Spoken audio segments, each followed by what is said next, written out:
Hello to you. I'm Naomi Hadaway, and I am so glad you've chosen to take this course through Arlen's Academy. As you progress, you'll learn the following. What is leaving well? How to implement some of the concepts in your own business, why knowledge transfer is an imperative practice to embed, and how to onboard and offboard with care and intention. I wanted to share a little bit about who Leaving Well is for. It's for movement builders, social justice advocates, founders of all types, small business owners, entrepreneurs, B Corp owners, individual leaders, HUD technical assistance providers, project managers, crisis responders, and the list goes on. The work of embedding Leaving Well is for the willing, is for those who are intentionally desiring to prioritize a better way forward for their organizations, entities, and those in their community. So here's a quote that I have about the concept of leaving well. We all leave one day. It is an act of love to prepare for the end, to prepare for transitions. Endings are inevitable. When you're intentional about how people leave the workplace, you help them start the next thing well and also create a ripple and deepen the imprint of organizational values for those who stay behind.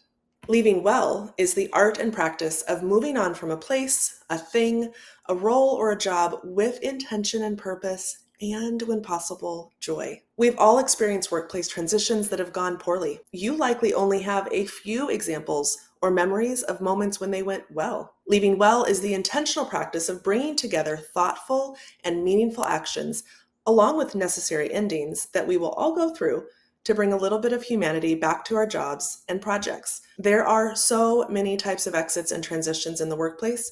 Some of them include being fired or a position being made redundant. Layoffs are common, as are voluntary and involuntary resignations. And if you're in a volunteer position, you may experience transitions when your volunteer scope is over or your board service ends. Your project may be intentionally short-term or time-limited, as is the case with contractors, crisis responders, or project managers. However, that doesn't remove the necessity for a thoughtful goodbye. Also, if you're elected or appointed to a position, that's a whole nother type of exit and transition that will come at the end of your service. Exits and transitions also happen with founders and entrepreneurs when it's time for an acquisition, a merger, a sale, a pivot, or any other kind of necessary ending. Long before I started implementing this practice with clients, individuals, and organizations, it was a very personal two-word phrase our family used each and every time we moved houses, which was a frequent occurrence, including multiple international moves. My friend Jerry Jones introduced me to the phrase, and my family and I shaped its meaning. Every time we leave a city or town, we take a photo of our favorite locations and we snap images to remind us of our time spent there. We honor and acknowledge the place we're leaving, and even though it might sound strange, we mentally say goodbye to each room in the house and we let those memories flood in. Every time we shift to a new city, we choose keepsakes from the places we leave, we stop into our favorite restaurants, and say goodbye to our most treasured librarians. Over the last few years, I've learned that leaving well is not just useful for my personal life, but the same concepts transfer beautifully to the workplace and our businesses. Leaving is inevitable. So if it's true for all of us that we will one day leave our business, our jobs, our gigs, why do we avoid intentionally planning the way we leave? For leaders inside social impact organizations, or as we build our own businesses, we might think that building a beautiful culture around leaving well might make people leave faster. In personal life situations, we avoid endings because we hope that our situation is fixable or because we're scared of the future. Often we don't realize that related stress levels that accompany prolonged staying are higher than those related to leaving. Sometimes we assume that conflict or drama will accompany those decisions around leaving. But what if being intentional about instituting and embodying a culture of leaving well actually allowed us to meet our organizational and personal goals in even better and faster ways? We avoid prioritizing endings and leaving in a healthy way because we have never been taught how to do it well. Over the last 10 years of working in the realm of organizational health, I've witnessed numerous transitions of executive leaders, CEOs, and founders. And in addition to my personal experience working with executive leaders, CEOs, and founders, the headlines also show us every single day that leaving is a reality for every organization and company.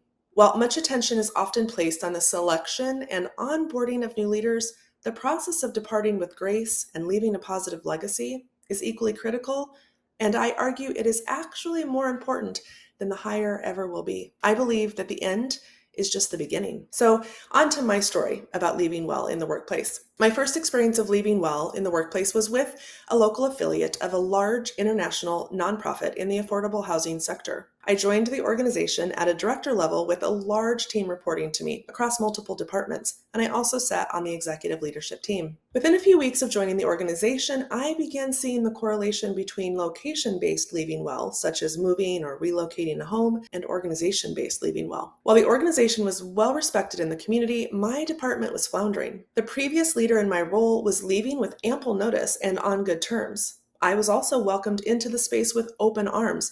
We spent time together as she onboarded me into the seat. However, it was clear once I officially stepped in that organizational health was lacking. Over the next few months, I implemented multiple new policies and embedded new culture building opportunities for my staff and for the larger organization as a whole. Those included an in-depth customer journey map, a follow-up services gaps analysis to better understand efficiencies and missed opportunities for funding, and also to look at how to improve services in the community. I instituted an exercise examining roles and duties with concrete swim lanes established.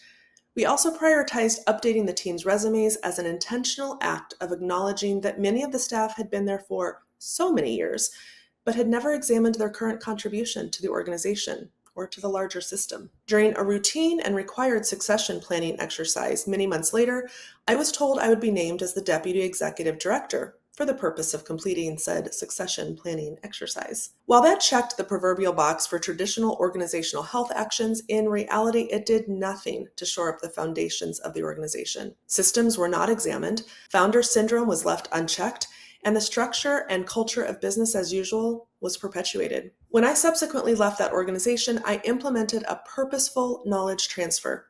I orchestrated and planned intentional communication about the transition, and I offered a powerful accountability lens. All in the container of leaving well. As I exited, it was so important to me. It was this experience that launched my work in the space of leaving well consulting with individual leaders and organizations. Imagine if organizations normalize these work endings rather than focusing on them as negative. Imagine if organizations and businesses prioritized individual resources and support so that leaving well happened each and every time a staff or team member desired or needed a new opportunity.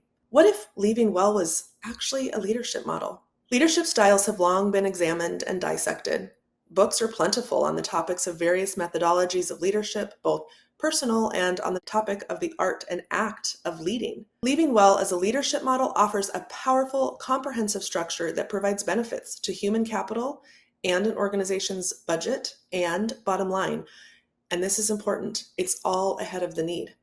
But this only can happen when practiced and embedded into organizational culture. You can be a part of the Leaving Well movement, and you can start today. You can both protect your business's organizational health, and it can be a really great place to work. Now, this may seem like an odd thing to be talking about when it comes to the workplace, your business, entrepreneurship, etc., but I promise it has some correlation. So, if I asked you what the three most important things are to you as you operate your business day to day, or you dream about your future success as an entrepreneur, what would you say? I'll tell you my top three, and they may not be the ones that you would imagine. So as the slide shows, it is my Warm Fuzzies file, it is my Worthy Work notebook, and my values.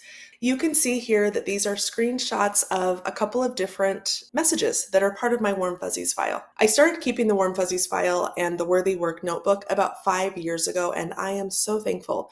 My Warm Fuzzies file is located in my Notes app on my phone. It's super handy and convenient. It's a long list of screenshots, copy-pasted words, and images that all represent the warm, fuzzy feeling that I've gotten when receiving accolades or thank you notes. They represent encouraging words or testimonials of how I've impacted others. It's a really beautiful practice that I enjoy having as part of my normalized self-compassion habits.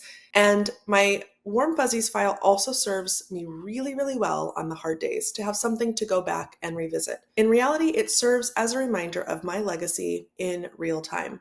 So this is super easy to do for yourself. If you have a Notes app or something else that you'd like to use, simply take screenshots or capture in other ways. Maybe you get note cards in the mail, or maybe you have people send you audio messages.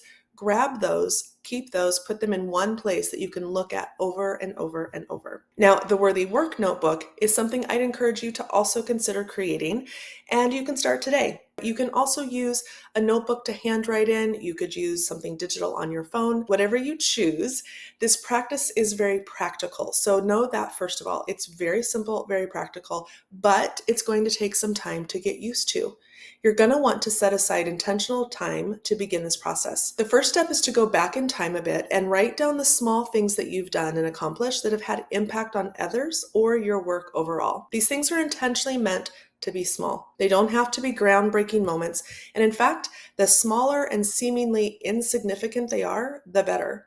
These moments might include an introduction that you've made, connecting two people in your universe to each other for an outcome that you may never know the depth of. Another moment may be that you sourced a discount code for a really necessary purchase for your company, providing amazing cost savings to your department. Perhaps you'll write down that you sent an email to the newly hired associate who just joined the team, and in that email, you made sure that they knew the secret to not having the back door locked behind them after heading out for a lunch break. From time to time, of course, your worthy work entries may be more consequential. You may notice that you capture a promotion or raise, or landing a really big client. You might note that your entries memorialize a really tough conversation that you were brave and courageous enough to instigate. Try not to censor yourself or judge the importance of your worthy work entries, but rather solely get yourself into the habit and practice of noticing and noting them down. So I put a timer reminder on my phone once a week so that I remember to go back and capture anything and everything from the past week.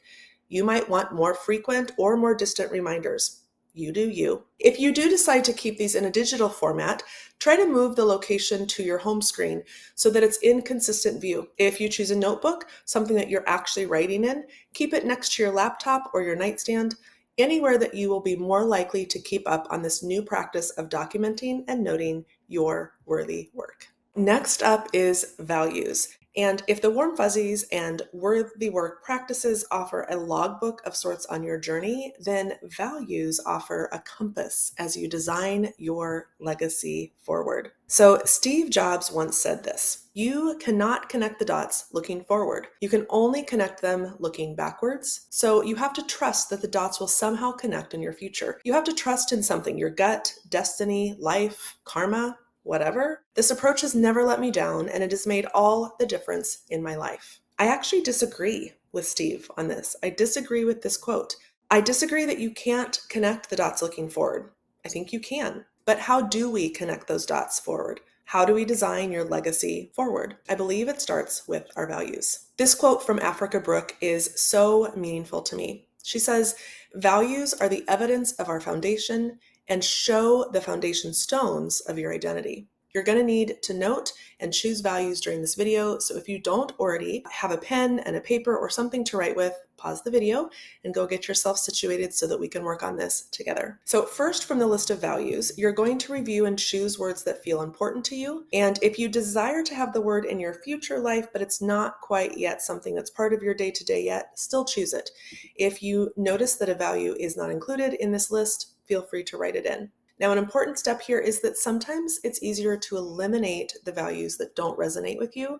And by that process of elimination, you'll be left with a smaller group of values to choose from. So feel free to get a black Sharpie marker or any kind of thing to cross out the ones that don't resonate for you. For some people, answering these questions might help as you identify your values. Here's the questions. What things are really, really important to you? Another question is, what matters to you the most? What's non-negotiable? What's something you can't live without? What makes a good person? What characteristics do your role models have? So those are questions that might help you if you get stuck in identifying which values matter the most to you. So the whole point of this exercise is that you want to review the values carefully, thoughtfully, but don't spend a whole lot of time on it. You're going to choose no more than 15 values that resonate with you. Now, before going on to the next step, I want you to just mentally note, or note it on your worksheet or on your paper, where each of those words are currently showing up for you, and make a note of which ones are future or hopeful or aspirational values. The next step is going to be to group your chosen words in a way that makes sense to you. So you're going to create no more than 5 groups. You're going to look at the words that you've chosen and you're going to say, okay, maybe these 3 words group together really well. Maybe a group only has 2 words. That's okay.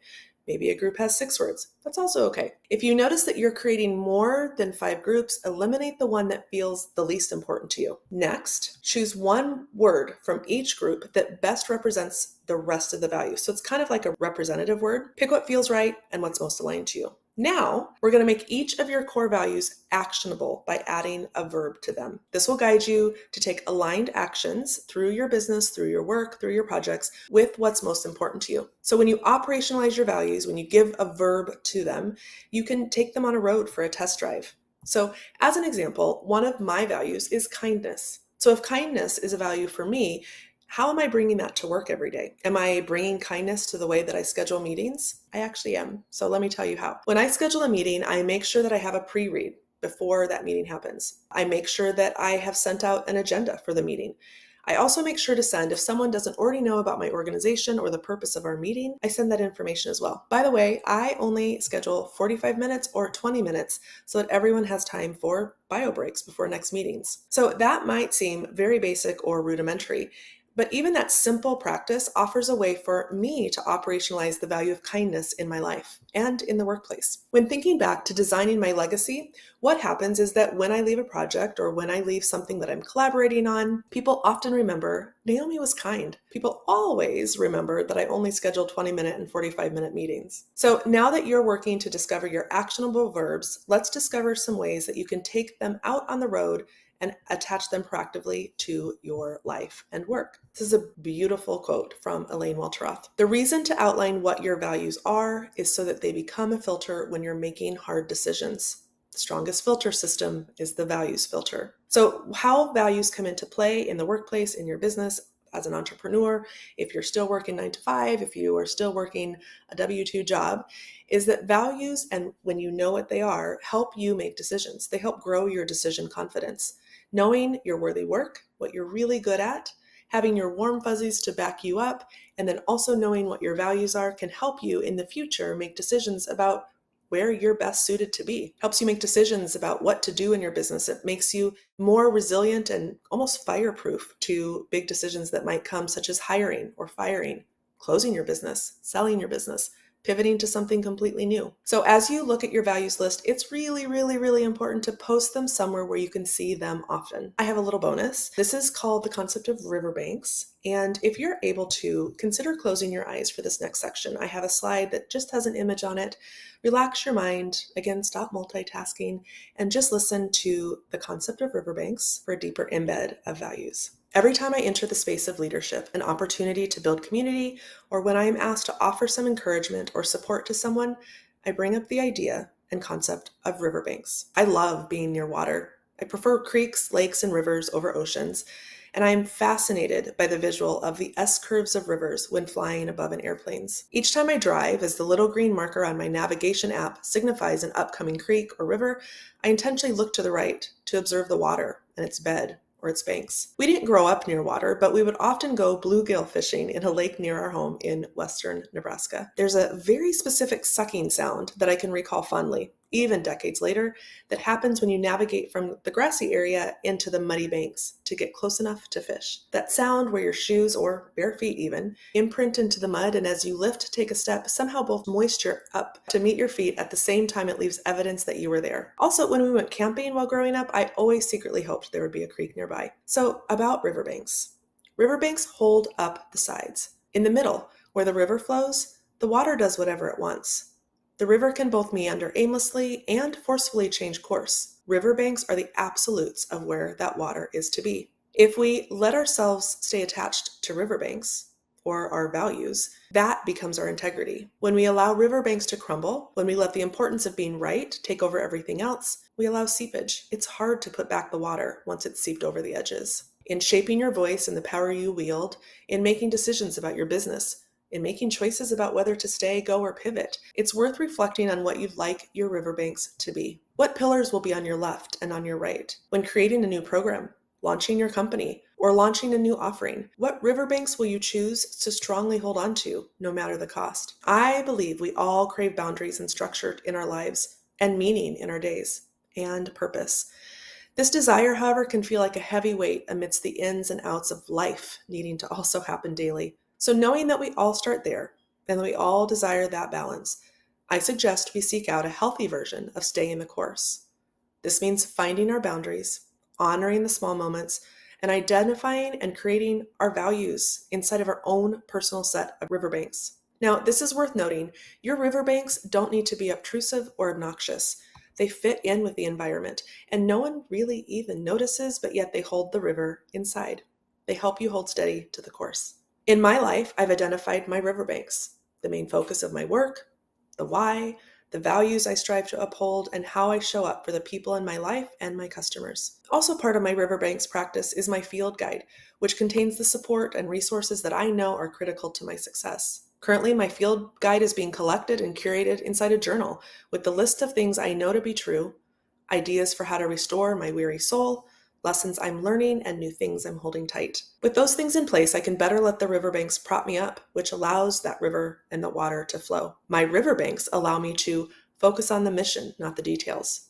This also helps me absorb disappointment and missed expectations easier. It is crucial that we allow ourselves the grace and the space to change our minds or to let someone else's story change the way that we see something. When you imagine water, it's fluid and it has the ability to be ever changing. Your riverbanks do not, though. They stay firm. In this way, I know what my boundaries are, where I stand squarely on my own, and also I allow myself to navigate the opportunity to change my mind, to let my own voice take different shapes as I grow, and allow my leadership structure and style to grow and shift as well. So the water becomes the work. The water is my day-to-day. It might be still one day or rushing the next.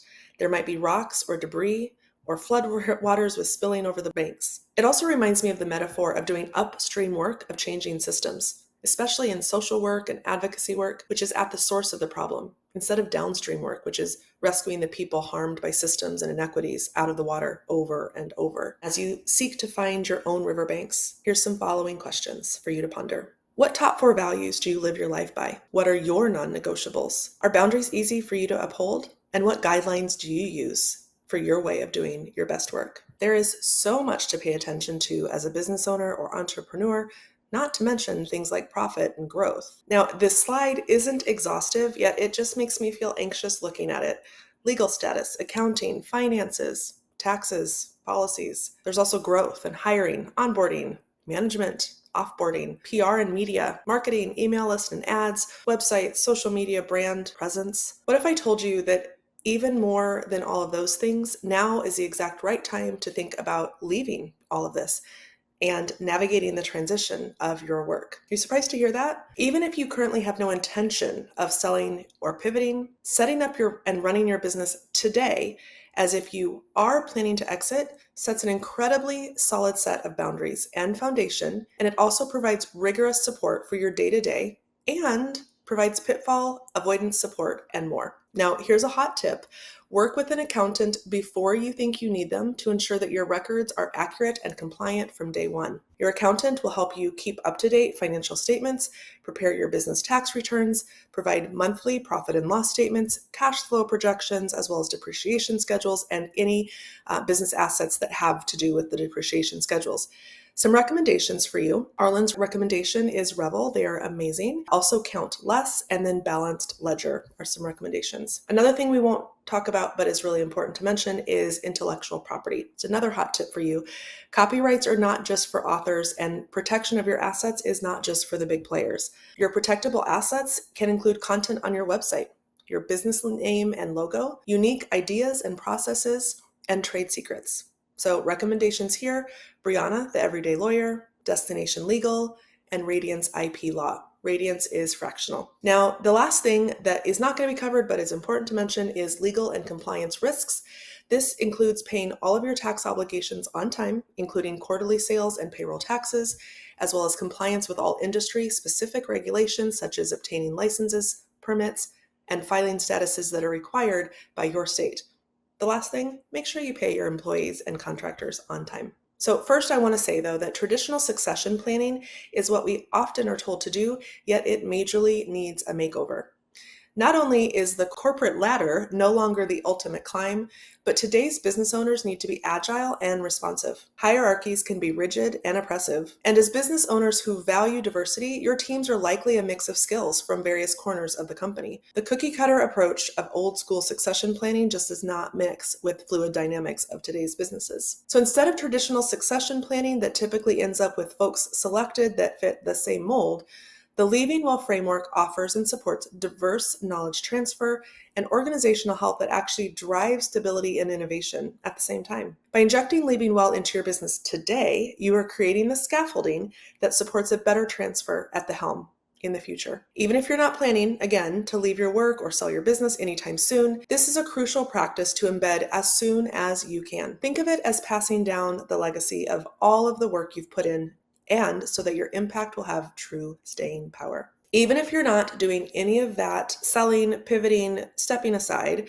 adopting a structured approach to how you'll share your knowledge is really important. Creating a plan to outline the key areas that you'll cover, including the methods that you'll use. So mentoring is one method, documentation is another method, and also writing down the timeline for the transfer process. Those are all really important things. That ensures that your knowledge is shared comprehensively and systematically. So if you choose mentoring as one of the ways to knowledge share, consider implementing a regular occurrence that you can put on the calendar. Mock up the various topics that you'll begin passing down or passing across if that feels more comfortable. If you choose documentation, take a look at the worksheet that I've offered you. It's a document that is well suited for team effort to work through together. It can easily be added to as your business or project grows. So you see knowledge transfer. On that same document is a project transition plan as well as a role transition plan. Now, you might have some reluctance or some resistance if you start talking about this and start talking about transition. It's really common to experience or encounter from colleagues who might fear your departure. This can come from a natural fear that comes from change or any kind of worry about disruption to their own routines, the mission, or the work. The comparable scenario, as uncomfortable as this might be to hear, that resonates here is the reality of death and dying. We will all die one day, yet we all shy away from talking about it, let alone organizing ourselves around the reality. Knowledge transfer addresses stability and creates an opportunity to allow everyone to participate in a modern version of succession planning that beautifully supports the ongoing sustainability of the organization or business. So you'll also want to think about ensuring a practice of retention. So to ensure that the knowledge that you transfer sticks, consider interactive methods like hands-on training sessions, recorded workshops, or even simulation exercises. That last one can be really fun. Engage your team actively in the learning process. This enhances retention and makes the knowledge more applicable. A really lovely way to do this is to ask others in your organization or across your team to support this project. You can also record and document your interactive methods for staying power. You'll also want to make sure that you inspire a culture of knowledge sharing. So just doing all of this by itself is not going to stick for very long. You're going to want to make sure that your commitment to knowledge transfer also inspires others to adopt a similar mindset. So by showcasing the positive outcomes of your effort, shared work, knowledge transfer, what I know, you know, etc., you showcase the positive outcomes and encourage a culture where sharing knowledge becomes a norm, which fosters continuous improvement. Finally, consider a regular check-in. Put it on your calendar to repeat this process no less than every 6 months. If you currently have a quarterly review, consider adding this work into that review. The next piece and the final section of this knowledge transfer discussion is documenting your processes. This is old school SOPs, standard operating procedures. Chances are you and your team perform several business processes each day, week, or month that aren't documented anywhere. So what happens when you're not around to handle those tasks? It's time to document processes. Now, documenting business processes is not just about ensuring that your successor knows how to do what you do. It also helps maintain high levels of quality and consistency, leads to better customer service experience, contributes to greater efficiency throughout the organization, ensures compliance with regulatory standards, and makes it easier to delegate and train new employees. Who wouldn't want all of that in your business, right? So my suggestion is that you create a standard workflow document that helps create an easeful and streamlined process so that you capture your efforts of your daily business processes in a way that allows for that continuity and consistency.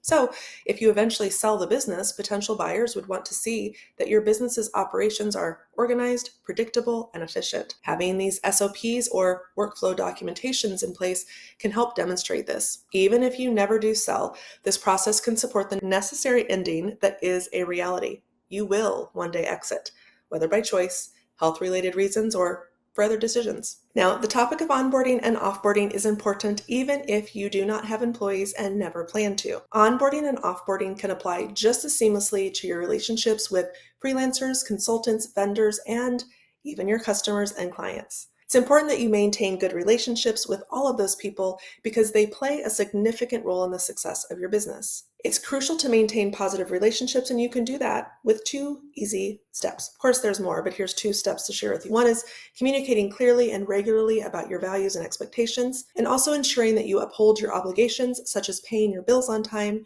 and delivering on offers. Going an extra step to create an onboarding experience can also go a long way. Consider creating a reading guide that captures relevant and helpful information in one document. You'll see this in the example on the left. This was one that was created for a board of directors, and this includes relevant articles, white papers, media appearances, and even podcasts and videos that help describe the purpose and the mission of the business. For freelancers, consultants, and employees, consider creating an outcomes and expectations document like the one you see on the right, which shares clearly the work that you wish to see accomplished during the course of your working relationship.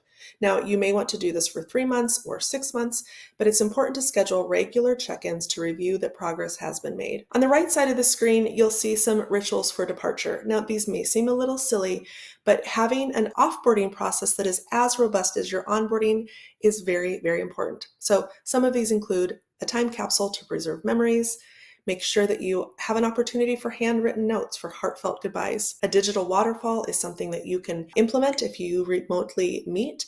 It's a way that you can have everyone share in the chat with this one beautiful moment where you have everyone hold their comments and not push enter or send until someone says waterfall, which then cues this really beautiful experience. Make sure though, if you do this, that you save the chat for that person that's leaving. You can also hold before the person leaves a skills showcase so that everyone can demonstrate their expertise to each other. And it might be a really great way to also document some of those processes. Future vision boarding and mapping out the next phase of what your business looks like as someone departs is also a really healthy way to have a ritual for departure. And finally, it may be a little old school, but if there's a nameplate or something else that honors the person's place that they are leaving, consider removing that and letting them have that with them as a way to close a chapter. Another thing to consider implementing is a stay interview, which is an alternative or an addition to solely holding exit interviews.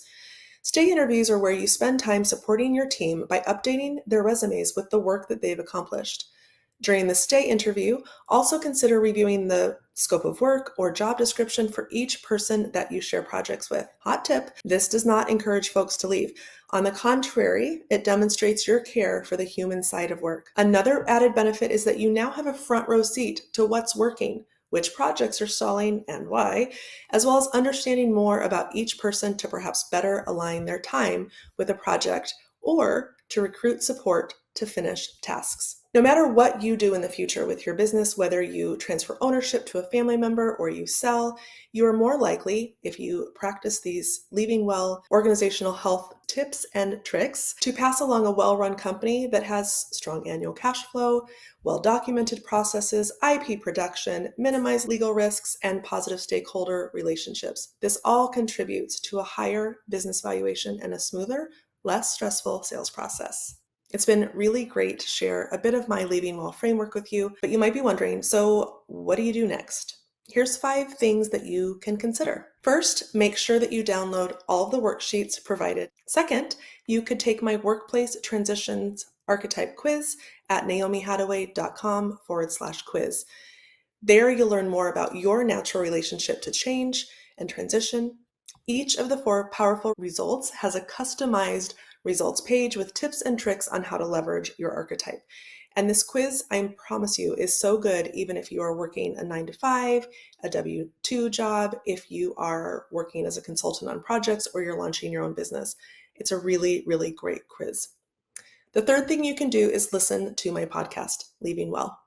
You can visit naomihadaway.com/podcast or search Leaving Well on any podcast player.